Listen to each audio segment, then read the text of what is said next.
नमस्कार. मी नागनाथ रेडेवाड. आम्ही दरवर्षी एक हेल्थ कॅम्प सेवांकुर भारत या संस्थेमार्फत आम्ही वेगवेगळ्या राज्यामध्ये 1 week for nation during vacation या कार्यक्रमाअंतर्गत जात असतो.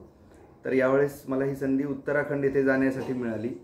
उत्तराखंड येथे गेल्यानंतर आम्ही तिथल्या दुर्गम भागामध्ये जेव्हा गेलो तर तिथे आम्हाला बरीच जसं आम्ही तिथे काही सेवा देण्यासाठी गेलेलो होतो, वैद्यकीय सेवा. त्याच पद्धतीनं जेव्हा तिथल्या लोकल गावकऱ्यांशी आमचं बोलणं झालं तेव्हा त्यांनी तिथले काय काय वनस्पती किंवा झाड जे त्याचा ते उपयोग करतात दैनंदिन जीवनामध्ये याच्याबद्दल मी त्यांच्याकडनं माहिती घेण्याचा प्रयत्न केला. तर मला एक छान गोष्ट तिथं अशी कळाली की त्या एरियामध्ये एक वनस्पती आहे की जी फारच आरोग्यदृष्ट्या उपयुक्त आहे. तर ती जी वनस्पती आहे त्या वनस्पतीचं जर शास्त्रीय नाव जे आहे ते रोडोडेंड्रॉन आर्बोरिटम असं त्याचं नाव आहे आणि त्याला लोकल भाषेमध्ये बुरांश ट्री असं म्हटलं जातं. आणि हे जे झाड आहे हे हिमालय, भूटान, नेपाळ या एरियामध्ये सापडतं. तसंच असंही आहे की याचं काही पार्ट निलगिरी हिल्स साऊथ इंडियामध्ये पण तो पार्ट झाड आढळतं. आणि या जसं आता हे भारतामध्ये आणि नेपाळमध्ये आहे तसंच हे श्रीलंका, थायलंड आणि म्यानमारमध्ये पण आढळतं. आता या ट्रीबद्दल याचे भरपूर हेल्थ बेनिफिट आहेत की जे लोक तिथे ट्रॅडिशनली वापरतात. या झाडाला स्टेट ट्री ऑफ दॅट हिली स्टेट म्हणजेच उत्तराखंड आणि हिमाचल प्रदेशमध्ये मानलं जातं. आणि याचे हेल्थ बेनिफिट पण आहेत. आणि नेपाळचं हे नॅशनल फ्लावर पण आहे.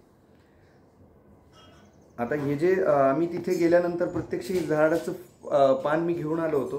त्याचे काही आता हे मी वाळलेल्या आहे ते वाळल्याच्यामध्ये.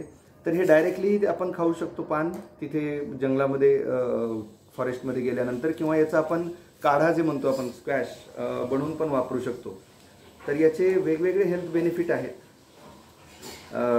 जर ज्याच्यानुसार या हेल्थ बेनिफिटनुसार की जर आपल्याला इन्फ्लॅमेटरी कंडिशन आपल्या बॉडीमध्ये जे असतात की ब्रॉन्कायटिस असेल, आर्थरायटिस असेल, तर या कंडिशनमध्ये हे अँटी इन्फ्लॅमेटरी करतात. कारण याच्यामध्ये काही सर्टेन फ्लॅवोनाइड्स आहेत की जे हे फ्लॅवोनाइड्स आपल्याला शरीरामधनं अँटी इन्फ्लॅमेटरी ॲक्टिव्हिटी म्हणून काम करण्यासाठी मदत करतात.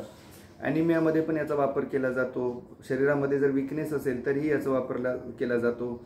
आणि आपली जी स्किन आहे ती ग्लो जे होते किंवा त्वचेच्या आरोग्याकरिता सुद्धा याचा वापर केला जातो.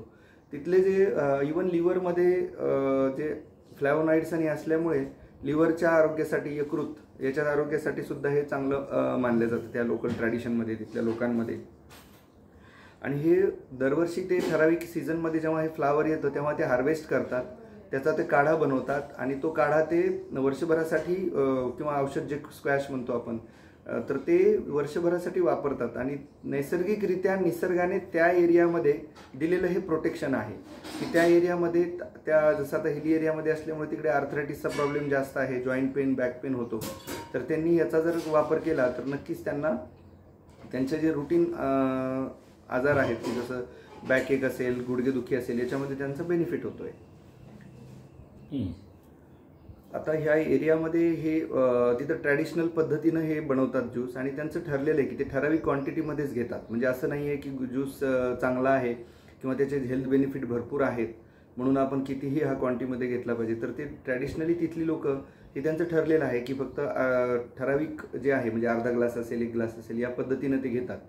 परंतु जर जनरल पब्लिकला कुणाला किंवा असं जर वापरायचं असेल तर यामध्ये असं आहे की आपल्याला कुठले मूळ आजार आहेत आणि मग त्याच्यानुसार त्या आजारालाही सूट होतं की नाही तर त्याच्यासाठी वैद्यकीय सल्ला पण महत्त्वाचाच आहे.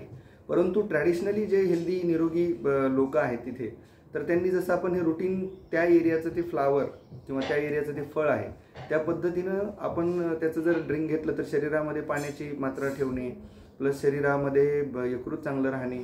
तर ओव्हरऑल हेल्थ बेनिफिटसाठी जसं ते टॉनिक म्हणून मानलं जातं तर ते त्या एरियाचं हे टॉनिक म्हणून वापरता येईल असं आहे. आणि त्याच्यावर त्या एरियामध्ये बरेच रिसर्चही आहेत तिथे, गव्हर्नमेंट थ्रू पण चालू आहे आणि त्याच्यावर स्टडी पण चालू आहेत. तर असे खूप वेगळं नवीन फ्लावर बुरांश ट्री आम्हाला इथं नवीन अवगत झालं. आणि आपल्या निसर्गामध्ये किती वनस्पती भरभरून आहेत आणि ते त्या एरियानुसार आपल्याला औषधी वनस्पती उपलब्ध करून द्यायचा, त्या एरियात असलेल्या आजारानुरूप म्हणजे आपण त्या त्या एरियामध्ये जे काय आजार किंवा समस्या असतील त्याच्यावरचा तोडगा निसर्गाने आपल्याला ऑलरेडी दिलेला आहे, तो आपण तो शोधला पाहिजे असं म्हणता येईल.